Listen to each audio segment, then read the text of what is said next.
Bonjour, aujourd'hui je voudrais vous parler un peu d'angéologie. L'angéologie, c'est l'étude des anges. Je vous ai fait une vidéo qui vous explique comment on peut invoquer des archanges selon des modalités en s'inspirant des points cardinaux, qui sont souvent correspondants à des archanges.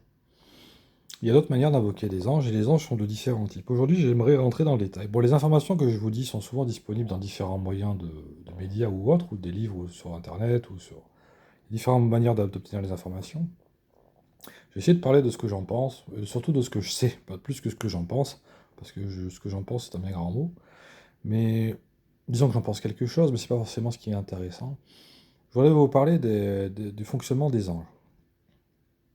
Les anges sont répartis en 9 cœurs. Il y a les anges, on va dire de base, sans vouloir être dégradant, qui justement sont les anges peut-être les plus nombreux et qui assurent le rôle de base aussi, mais dans le sens amélioratif du terme pour Dieu, c'est de descendre les messages de Dieu envers les personnes. Ce sont ceux qui envoient des signes, des messages, des rêves, je suppose, je pense que oui, des rêves, des visions ou des moyens pour les gens de comprendre que Dieu attend quelque chose d'eux. Après, justement avec le libre arbitre, avec certaines choses, avec la compréhension des gens à différents degrés, libre aux gens, si on peut dire, et selon leurs possibilités, de comprendre les messages qu'ils reçoivent. Qui sont en fait en assez grand nombre, mais que les gens perçoivent plus ou moins bien. Et les anges du cœur de base, du cœur des anges, tels que anges tout court, font descendre les messages, ils sont en fonction descendante de Dieu vers les hommes. Au rang 2, il y a les archanges. Les archanges ont différents rôles, et en fait ils ont des rôles par rapport à la Terre, comme dans les trois premiers niveaux. Les cœurs d'anges sont répartis parmi les 9 en 3 x 3. Et le premier niveau, c'est les anges. Le deuxième, c'est les archanges. Les archanges ont une fonction de jonction entre le haut et le bas des cœurs d'anges et des hommes, c'est-à-dire d'appeler les anges supérieurs dans l'ordre des cœurs et de leur demander des choses qui ont souvent un rôle de leadership par rapport aux actions à exercer sur Terre. Et les archanges sont les anges qui font partie du triplet de cœurs qui gèrent le plus la Terre, assez directement. Mais ils gèrent aussi, ils ont des interactions avec les sphères supérieures chez les anges. En fait, c'est-à-dire, vous appelez un archange, il peut se référer à un ange de degré supérieur dans l'ordre des cœurs. Ils ne sont pas vraiment supérieurs, vraiment à proprement parler, les uns par rapport aux autres. Je ne pense pas qu'ils voient les choses comme ça non plus exactement. Mais ils ont des rôles différents et des puissances spirituelles qui peuvent varier. Mais personne se prend plus parce qu'il n'est pas plus l'un que l'autre. Mais voilà, les archanges ont un rôle de jonction, si on peut dire, entre les anges que je vais vous évoquer après et les relations avec la Terre. Et ça implique souvent des notions de plus grand nombre où les anges de niveau 1 ont tendance à faire des tâches individuelles pour les personnes séparément, assez souvent. Et les archanges font des gestions de groupe et de jonction entre les cœurs supérieurs et la Terre. Et le cœur inférieur des anges de niveau 1 aussi. Ensuite, il y a les principautés. Les principautés gèrent les nations. Les principautés gèrent la formation des anges aussi, et d'apprendre aux anges ce qu'ils ont besoin de savoir sur leur rôle. Les personnes qui sont destinées à être des anges plus tard peuvent être formées par des principautés, apprendre des choses et apprendre à tirer des choses d'elles aussi. Et des personnes qui ont des relations privilégiées avec des principautés sur Terre sont généralement des personnes bien parties pour finir ange à la fin. Ou en tout cas, si une principauté leur parle, je dirais qu'à l'inverse, en prenant à l'envers, c'est qu'elle a peut-être des bonnes raisons de le faire. Voilà.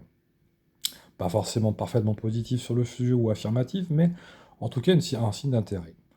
Ensuite, il y a les puissances. Les puissances sont un peu les guerriers des anges, on peut le dire. Ouais. Ce sont ceux qui combattent les démons. Ceux qui affrontent les démons et qui les neutralisent pour les empêcher d'avoir une influence négative sur le monde. Ce sont de grands guerriers qui agissent souvent en mêlée parce que c'est une signe d'une certaine droiture dont les anges savent faire preuve, et qui affrontent les démons à coups d'épée, de hache, de fléau, assez souvent. Voire de choses plus imaginatives dans certains cas, ça peut beaucoup varier, mais c'est souvent d'inspiration de combat en mêlée. Car ils aiment bien affronter les démons en face pour leur opposer leur valeur à celle des démons, qui sont plutôt celles de la lâcheté et de la perfidie, je dirais. Voilà. Ensuite, il y a les vertus. Les vertus sont de grands guerriers aussi, qui sont souvent de très bons guerriers, parfois plus... je vous dirais, je crois bien qu'ils sont plus efficaces que les puissances dans certains cas. Et ils ont surtout des effets de masse, en dehors du combat à proprement parler, des effets de masse sur l'influence des combats contre les démons, et l'application de règlements divins. Et le cœur intermédiaire, le triplet de cœur intermédiaire qui consiste en les puissances, les vertus et les dominations, que je vais évoquer après, ont pour tâche de faire appliquer ce que Dieu attend des gens et tirer les hommes à Dieu. Voilà, le premier cœur s'occupe des hommes, le deuxième tire les hommes à Dieu, et le troisième s'occupe de Dieu. On va dire c'est à peu près ça, en gros. Pas le troisième cœur, le troisième triplet, pardon. Ça a un nom aussi, c'est un ordre, je crois que ça s'appelle. Faudrait que je vérifie. Et en fait, les vertus ont une certaine influence, une aura spirituelle qui fait qu'ils influencent ce qu'il y a autour d'eux, par des principes, par des valeurs et par leur puissance spirituelle pour inspirer les gens qui sont autour d'eux, rayonner en fait dans leur attitude, simplement dans leur être qu'ils sont aussi, et dans leurs actions aussi, d'avoir une influence de masse positive sur le monde, renforçant l'état d'esprit des gens vers la persévérance, vers les bonnes valeurs, ce genre de choses. Et ils peuvent aussi combattre, et quand ils combattent, on va dire que ça tape un peu partout à la fois, c'est un peu l'idée, je pense. Il y a aussi après les dominations au rang 6, qui sont le rang le plus élevé parmi le triplet de cœur intermédiaire, qui a pour rôle d'assurer une fonction descendante au niveau des ordres de Dieu sur les anges de niveau inférieur. Un peu des managers, mais des managers qui font bien leur boulot, si on peut dire. Des managers qui savent qui est le patron et qui savent pourquoi il est là, voilà, si on peut dire. Et qui savent quoi demander aussi, voilà, c'est un peu ça. C'est un peu des managers parfaits, si on peut dire, c'est un peu ça. Et qui donnent des ordres aux anges inférieurs et qui assurent la transition entre les ordres qui viennent du haut et ce que doivent comprendre les anges du bas en leur traduisant les choses. Voilà, les principautés les forment, leur apprennent ce qu'ils doivent savoir de leur rôle à titre de formateur, si on pouvait comparer à une entreprise. Et même si la comparaison est qu'à moitié heureuse, mais je pense que c'est plus clair comme ça. Et les dominations sont un peu les managers dans l'histoire et distribuent les tâches. Voilà. Au-dessus des dominations, il y a les trônes. Les trônes s'assurent de la justice et de la justesse, de la compréhension de ce que c'est que Dieu, et de la compatibilité entre l'ordre divin et ce qu'en comprennent les hommes, et même ce qu'en comprennent les anges aussi, je pense. Ils assurent un rôle un peu d'arbitre dans la compréhension des éléments qui constituent Dieu. Et l'application du rétablissement d'une adéquation entre ce qui est Dieu et entre ce qu'il attend et ce que les gens en comprennent aussi.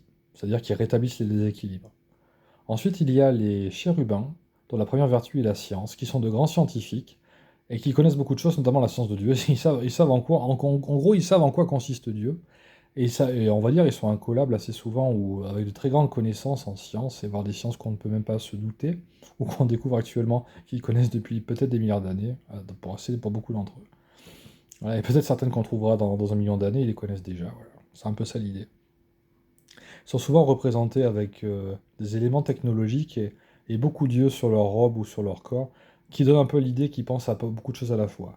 C'est un peu ce qu'a tendance à faire, je dirais, des maîtres de centres de recherche, à regarder les thèses et les œuvres de ses employés, de ses élèves, avec beaucoup de recul, à les regarder dans tous les angles possibles pour essayer de comprendre les choses de différentes manières en se plaçant sous différents angles. On va dire les chérubins sont les experts de ce genre de choses, peuvent voir les choses de plusieurs angles à la fois, et sont assez incollables sur la plupart des choses. Je dirais que c'est un peu leur rôle, et c'est un peu ce qui est le cas. Et au-dessus des chérubins, qui sont de rang 8, il y a les séraphins, qui sont le rang le plus élevé parmi les anges, qui sont les plus proches de Dieu, qui ont un grand amour pour beaucoup de choses, et qui rayonnent tellement qu'ils ont à peine besoin de lever le bras pour neutraliser des démons ou des choses comme ça, ou pour monter le moral des gens. Qui sont souvent la garde rapprochée de Dieu, qui sont là pour s'occuper de lui, veiller à son bien. Ils peuvent combattre aussi, mais on va dire, il n'y a pas besoin de beaucoup bouger le bras pour que ça fasse quelque chose. C'est à peu près ça l'idée. Et voilà, ils rayonnent d'amour, ils sont souvent très aimés des anges de rang inférieur et même des autres. Dieu les tient en particulière estime aussi, d'amour aussi. Et c'est pour ça aussi que les séraphins le gardent. Et voilà, c'est ce qui clôture la description des 9 anges. Donc je résume. Les anges 1 descendent des messages de Dieu vers les gens sous des signes ou des images qu'ils peuvent saisir.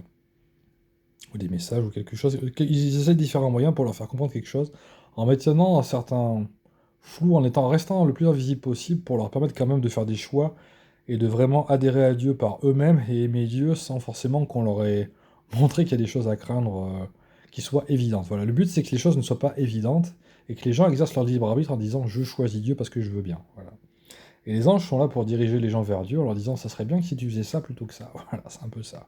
Les archanges peuvent être sollicités par les hommes, comme les autres d'ailleurs, mais on va dire les choses sont différentes selon les ans. Et les archanges sont là pour faire des problématiques de jonction. Et arche, ça veut dire arche, je pense. Sans trop avoir cherché dans l'étymologie, je pense que ça vient un peu de l'idée de l'arche de pont, de jonction entre les choses, entre ce qu'il y a au-dessus et ce qu'il y a en dessous. Voilà. Les principautés, il y a un peu principe dans le nom de principauté, c'est ce que les anges doivent savoir de leur travail. Et ça peut influencer des problématiques de masse au niveau des gens, à gérer des groupes d'anges aussi. Je pense que les principautés peuvent gérer des groupes d'anges aussi. Peut-être à plus forte raison que des archanges, mais les archanges sont des messagers plus, si on peut dire, et les principautés gèrent les choses d'un peu plus haut, je dirais. Les puissants sont des guerriers. Les vertus sont des grands guerriers qui peuvent affecter les masses par des idées, par des principes et par du rayonnement des faits. Positif, évidemment les anges sont positifs. Les dominations distribuent les tâches. En gros, c'est leur rôle principal, si j'ai bien compris. Les trônes s'assurent de la cohésion des choses. Les chérubins s'assurent de la bonne connaissance des choses. Et les séraphins s'assurent simplement de l'amour des choses et de se rapprocher de Dieu. Et les anges ont parfois envie de se rapprocher presque autant des séraphins que de Dieu aussi, parce qu'ils sont très proches de lui souvent. Voilà. J'espère que ça vous aura éclairé sur ce que sont que des anges. Et je voulais vous dire aussi qu'il y a des sites d'astrologie qui ne sont pas si ridicules que ça, contrairement à ce que certaines personnes pourraient avoir tendance à penser. Il y a parfois des personnes qui prétendent médiums qui en sont vraiment, et qui peuvent consulter parfois des anges ou avoir des relations, des compétences en tout cas, ou parfois des mindsets, des états d'esprit particuliers qui leur permettent de communiquer plus facilement avec des anges que d'autres personnes, ou en tout cas d'en avoir l'habitude et de savoir à quoi ça ressemble, et qui connaissent parfois très bien les anges. Et il y a des sites un peu d'astrologie qui s'appellent un peu comme ça, où il y a des sections d'angéologie sur Internet ou parfois ailleurs, et ce sont des gens qui s'y connaissent parfois très très bien. Et c'est vrai qu'il y a beaucoup de médiums qui consultent les anges, parce qu'en vrai dire, quand on veut des réponses à des questions, autant demander à quelqu'un de fiable. C'est assez logique quand on y pense, voilà. Et voilà, il y a différentes manières, il y a des gens qui tirent des cartes, ça peut être beaucoup de choses, mais voilà. Il y a beaucoup de personnes qui sont médiums, qui reçoivent des visions quand elles servent à quelque chose et que des gens sont reconnus comme étant compétents, quand ils ont de la réputation en général. C'est qu'il y a des anges derrière qui leur donnent des choses qui sont fiables, qui leur permettent de dire des choses que les gens peuvent vérifier, au moins constater que ça a eu des faits similaires à ce qu'ils avaient dit. Quand ça colle avec ce que les gens en pensent et qu'il y en a beaucoup qui sont là pour le dire, en général, c'est qu'il y a des anges qui sont passés par là. Si c'était des démons, il y aurait eu des embrouilles un peu partout, je pense. Voilà. Et ça finirait par se savoir aussi. Il y a beaucoup de médiums qui sont compétents aussi et qui comprennent même ce qu'ils font. Voilà. Il y a des médiums qui sont un peu en transition de compétences et qui subissent un peu les choses. Et il y en a d'autres qui savent carrément complètement ce qu'ils font. Il ne faut pas les prendre pour des andouilles plus que de raison. Voilà. Voilà. Et je peux vous dire, à titre de mage qui expérimente un peu la magie, que les anges peuvent être invoqués à différents degrés. Il faut savoir un peu ce qu'on fait. Voilà, quand on déplace un séraphin, c'est bien de se dire que c'est un ange d'une certaine puissance. Voir à quoi il correspond. C'est pas qu'ils sont indisponibles, mais il faut savoir pourquoi on les appelle. Voilà. Et bien simplement, les anges ont des rôles différents, et en fonction du besoin qu'on a, ça peut simplement être le bon ange qu'il faut appeler. Voilà. Les anges ont des noms. Généralement, ils se terminent par elle, comme veut dire Dieu dans certaines langues, quand ce sont des anges à polarité masculine, et ils se terminent souvent par A, comme quand ce sont des anges à polarité, ou IA, quand ce sont des anges à polarité féminine. Je parle de polarité parce qu'ils sont connus pour ne pas avoir de sexe physique, d'organes sexuels. Voilà. Par contre, ils ont des relations amoureuses assez fréquentes et souvent entre eux, on va dire, c'est souvent le cas. Et voilà, sans trop insister sur le sujet, ils s'ennuient pas forcément plus que de raison de ne pas avoir de sexe. Donc si vous avez des appréhensions par rapport au fait que des anges n'aient pas de sexe, je peux vous dire, de ce que j'ai compris, qu'ils s'ennuient pas forcément plus que ça non plus. Et le fait de ne pas avoir de quid, ça veut dire aussi que ça peut durer longtemps. Et c'est pas pour ça que c'est pas agréable, voilà. C'est plutôt comme ça qu'ils ont tendance à faire, si j'ai bien compris. Si je peux me permettre de glisser quelque chose. Et si vous avez des hésitations à vous dire est-ce que je pourrais être un ange, est-ce que je m'ennuierai pas, leur vie est peut-être triste, vous avez peut-être envie de les plaindre de ne pas avoir de relations sexuelles. Disons qu'ils sont d'un niveau où ça les gêne pas trop, ils ont un peu fait le tour de la question sans trop en être dégoûtés non plus, mais leur vision des choses leur permet de ne pas avoir beaucoup de regrets, de ne pas forcément avoir de relations sexuelles. Et ça les empêche pas non plus de bien se connaître parfois, souvent entre anges à polarité masculine et féminine, ou parfois simplement en de grandes amitiés, de très fortes amitiés.